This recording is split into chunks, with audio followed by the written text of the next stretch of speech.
Hello, Sir Eric. Kumusta po? Redman Toys Raymond here. So, ito, sir. Testingin lang natin, sir, yung unit na order mo before ko siya i-pack for shipping. Okay? So, this is the Kjworks MK1. Okay, so this is the catalog with the manual. Okay, tapos ito, sir, yung unit. Okay, so, ayan, sir. Yung unit.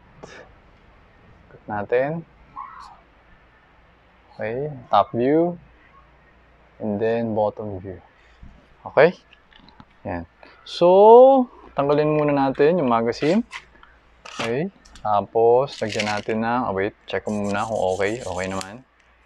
Then, lagyan natin ng 1, 2, 3, 4 na BBs. Okay.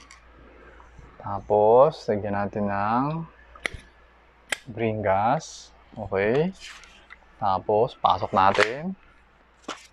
Tapos, putin ko ang aking iPro. Okay. So, yan, sir. Disable natin yung trigger lock.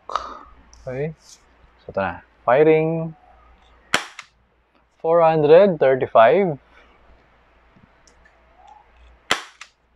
432.4.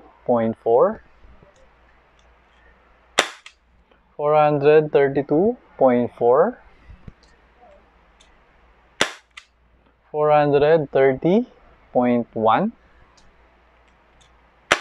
Okay, apat lang pala nga, no? Okay, so ayun, sir, 430.1 yung last na putok natin sa using 0.20 grams and green gas yun, apat na BB. Okay, so ayun, sir, okay na yung unit, so pwede ko na siya i-pack for shipping. Okay, so ayun, Sir Eric, thank you for your order. Until next transaction po, always remember to stay safe, stay great, be good, and be thankful always. God bless po, sir. Bye-bye.